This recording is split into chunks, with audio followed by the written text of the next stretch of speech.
Hello, I'm Nicholas Love, Chief Executive Officer with the Kulur Group, and welcome to another edition of With Love, a podcast that really focuses on celebrating inclusive and exclusive excellence.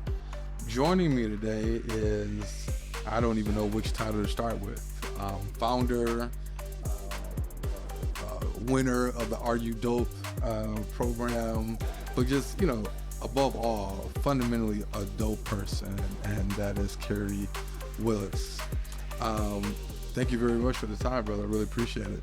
It's a pleasure to be here, to join a family of amazing dope thinkers and just, continuing to build as an entrepreneur as well. Well, you've clearly been doing that. So certainly, want to give you an opportunity to kind of talk a little bit about Hayti. Certainly, Hayti is a phenomenal app that really celebrates and elevates Black culture. But I'll certainly toss it over to you. Yeah, no, I appreciate that. This is something that I've been really, really passionate about. I've had the I've been very fortunate to relocate to a great area in North Carolina, not knowing, how great it really was. And so I moved down 8 years ago. And when I moved to North Carolina, I moved to the Raleigh-Durham area, never knowing that this particular area, specifically in Durham, North Carolina, had its own Black Wall Street. Now, I know we know about Greenwood, I know we know about other areas, but I want you to know that before Greenwood existed, there was a Black Wall Street in Durham, North Carolina, called Hayti. And they had hundreds of businesses, and it was a thriving community. And so I had a chance to learn about the rich history that was taking place in Durham, North Carolina, and it was just an amazing story. But through that process, I also, during COVID, unfortunately, if you don't know, the Carolina Times, a local Black newspaper that had been around from the 1920s, they had unfortunately went out of business. The grandson had basically passed away. And I said, man, a paper, could you imagine, that had been around from the 1920s, serving the Durham community, a local Black press paper, had gone out of business. And I wanted to just take a deeper dive to understand what was going on, and began to find out some things with respect to how the Black press is received and how the information is disseminated. And I began looking on other mobile apps to, look for news and information. And I was going across, the popular apps, Apple and Google and Flipboard, apps that we have on our mobile phones, and I couldn't see, I didn't find a lot of content flowing through. And I said, I need to do something about this. And so I started my journey with my team developing a mobile app, a news aggregation app, in fact. And we were thinking about a name, and we decided to name the company Hayti to pay homage to Durham, North Carolina's Black Wall Street. That's powerful. So let me dig into that a little bit. What about Hayti wakes you up every day? That's a great question. What wakes me up is I am tied and connected to my community. Every time I think of the name Hayti, there's a deeper meaning. And actually, since we're talking here, we might as well take a deep dive to tell the audience what's really going on. Let's do it. The name Hayti, Hayti. There were several Haytis that existed in the U.S. There's a Hayti, Missouri. There was a Hayti area in Virginia, and there's other Hayti areas, in the U.S. Hayti was the name of Haiti's original name. It was Haiti's original name was spelled Hayti, and it was changed after they won their independence. And so, in the late 1800s, early 1900s, you had African American towns and areas starting to develop, and they were thinking of names and building out these names. And they paid homage themselves to Haiti because Haiti had won their freedom from the French. And so the name dates back a long, long way, paying homage to, freedom, a struggle of freedom and independence. And so for me to acquire that name, I am now tied to that freedom, that struggle, that independence, that thinking that they had when they were building this town. And so the name has deep significance to me, and I'm hoping that the world, as they know other Black Wall Streets, eventually will know the name Hayti to be a part of that. As they talk about, our struggle in the U.S., but at the same time, our triumphs for communities that we built across the nation that we're still building as well. I want to dig into what you just said, and that was, well, I want to dig into a term that you used, excuse me, and that was the word independence, right? There's a direct correlation with independence and wealth. And I'd be curious, right, as you talk about Hayti, the app, and certainly its capabilities and what its roadmap looks like, how it's going to evolve. How do you see independence and wealth kind of operating interchangeability, or really with a direct correlation with one another? And what is Hayti's role in being able to kind of grow that? Yeah, so independence and being independent is extremely important, and also building wealth, whether it's generational wealth or wealth in your community.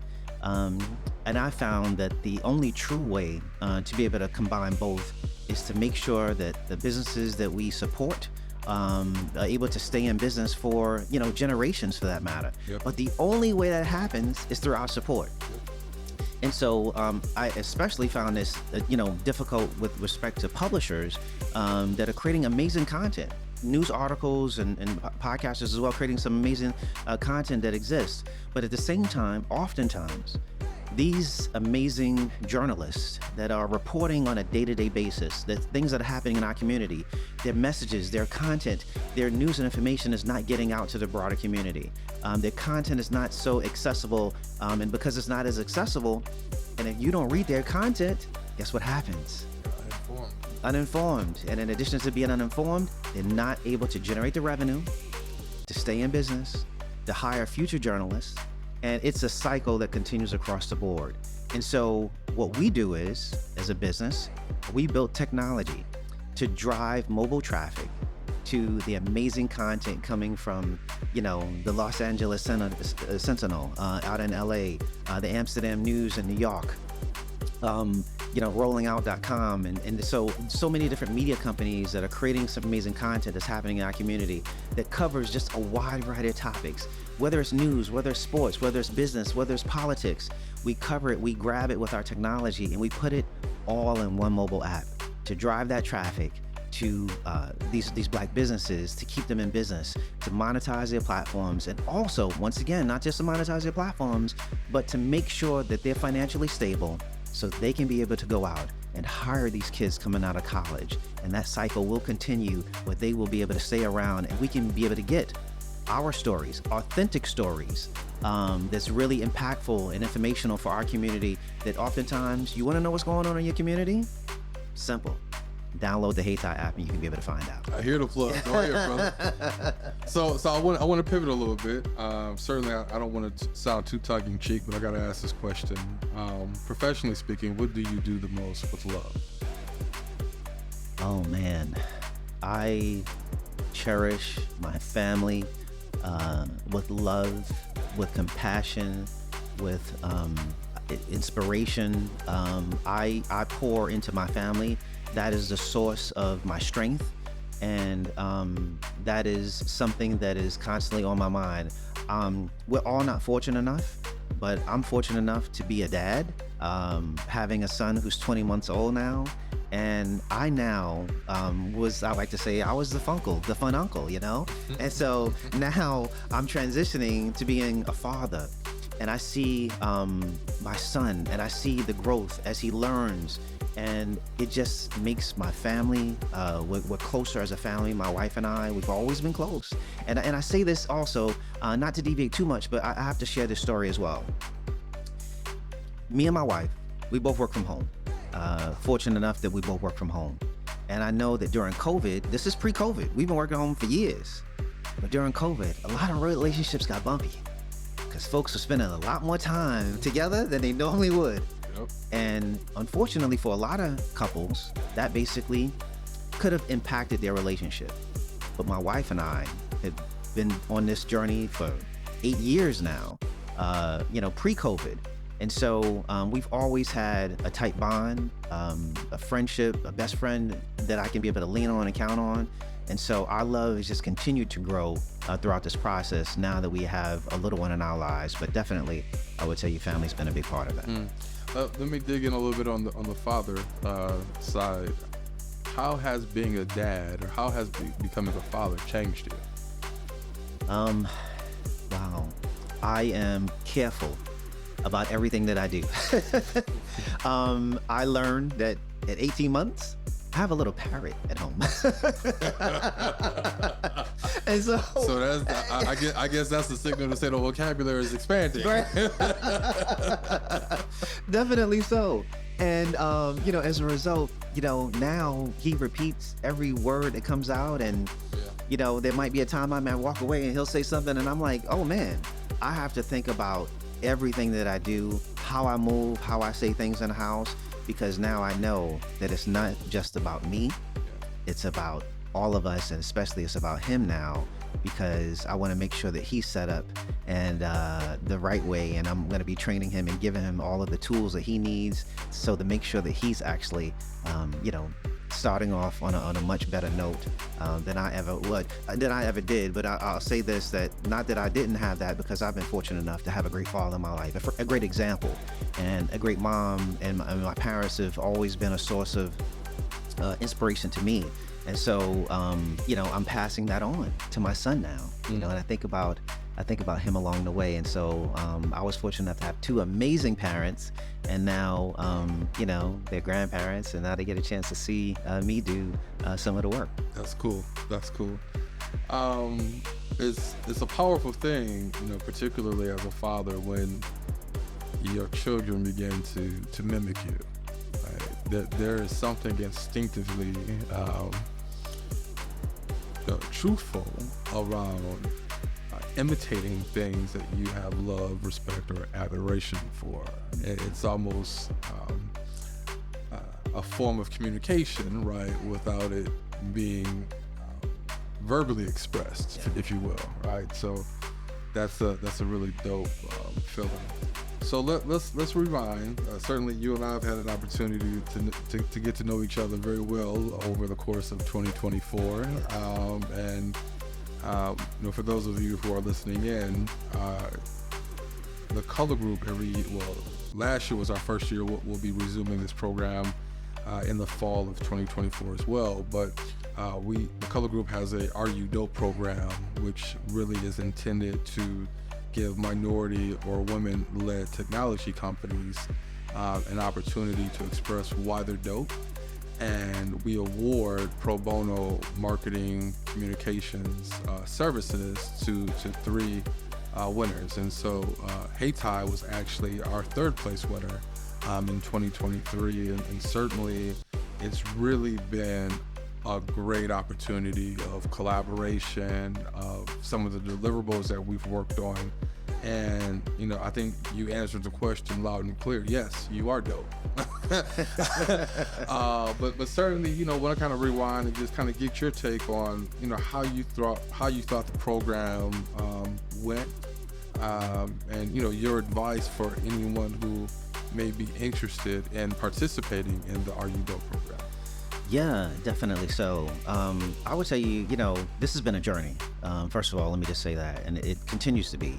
But in addition to that, I'm a tech entrepreneur, and I don't have all the information that I need, but I need to lean on experts. Going through the program, I had an opportunity to meet with industry experts. I had an opportunity, like yourself and your team, which is an amazing team, who did something for me that I will never forget. And so you had a chance to take a deep dive about, everything that I started, but you began to also show me some of the weak points, where I was weak and where things needed to be changed, so we can basically set ourselves up for success. And so part of that piece was marketing and branding, understanding that how important branding is in terms of messaging and getting that message out to a much larger audience. In addition to that, also understanding that, guess what? social media is good, but there are other aspects that need to be considered and looked at as opportunities that exist, all depending on the company that you're creating. And so it's a fine, I say it's a method to it, or that you guys do go about, and that method, I've trusted you. And here's the other thing, I've trusted other people in the past to do some of the similar work, but the results were completely different. And so I would say the color group has been true, been honest about everything, but in addition to that, they've brought experts to the table to show me, in fact, the true success and what can happen when you do it the right way. And so it's been a pleasure working with your team. I've been fortunate enough for you guys to see my vision, to take my vision, and you actually formulated it into a marketing plan that should be put together, that should have been put together before, but I was waiting for the opportune time, and you guys came at the opportune time. And so for me to be able to join this program, it's allowed me to help take my business to another level. Divine order and everything. Right? Yes. Divine order and everything. I truly appreciate this. So I know we got a few minutes remaining, but certainly as a tech founder, and I want to kind of pivot to a more future-facing conversation, but as a tech founder, what's your advice for the next generation of leaders and founders in this industry? So I would say, don't stop. Don't stop doing what you're doing. There are, situations that come up, things that can make you feel like, I need to stop. And I've been in that situation. So I'll tell people, if you are passionate about something, and let me take a step back for a second. Let me just say this to you. I started my career in business management and finance. Over 20 years in business management and finance. What in the world am I doing as a tech entrepreneur? I did that work because it paid the bills. But I'm truly passionate now about the work that I do today. And so I say to you, if you are serious about what you're doing, if you're passionate about it, there are going to be some bumps in the road. There's going to be some hurdles, but you have got to do a couple things. You've got to network with the right people. You've got to get out, and you've got to be able to talk to people. And, it all depends on, people's ages and things like that with respect to the way how things operate now. A lot of, let's just say Gen Zs, they don't have a problem being in front of the camera. It's easy to get in front of a camera. It's not easy for everybody. You've got to be able to sometimes be uncomfortable with things so you can be able to get out front and really truly get the success that you need. And so, but at the same time, networking is super important. Having a very, very solid foundation in terms of whatever you're working on is super important. I lean on mentors. I lean on, experts in the field. I don't know everything. This is a journey along the way. But at the same time, I am also well-read on a lot of different topics pertaining to our business. I talk to our clients, which is super important. Customer discovery, talking to your clients, finding out the information that you need to find out. Because sometimes in our mind, we have preconceived ideas about the way our business is supposed to run. But until you talk to your client to truly understand their wants, their needs, their, what they're passionate about, you can be able to solve a lot of problems. Yep. And so I say that to just lay the groundwork for some folks out there that are thinking about this path. And I hope that, some of those pieces can kind of help as they look to kind of help and grow their businesses. I think you just hit on a very important line, right? And that's the customer discovery aspect. One of the things that we talk a lot about at the Color Group is that there's a difference between beliefs and behaviors. Yes. Right? And you can have a hypothesis all day around what people are truly interested in, right? Yeah. But there might be some inconsistencies in terms of how they're behaving when that thing is actually presented to them. So certainly, continuously gathering intelligence to continue to make yourself smarter about your go-to-market strategy. So gotta ask this question. Okay. What's your favorite color and why? Oh, wow. I wasn't expecting that one. I don't know if I have a why, but sky blue. Sky blue, okay. It may be because I just love a good sunny day, Right. a beautiful sunny day. And I love the beach. But sky blue has always been my favorite color. Okay. And I never tied it to a why, but it's something about sky blue for me that it's just a beautiful color. Yeah. Yeah. Yeah. Okay. Yeah. Well, at the color group, Right? I had to ask that question. Well, certainly appreciate your time, man. Really, really excited about the work that Hayti has going on, the collaboration that's happening between the color group and Hayti, and wish you, all the best, brother. Appreciate it, and thank you so much for having me. All right, take care, man. Take Peace.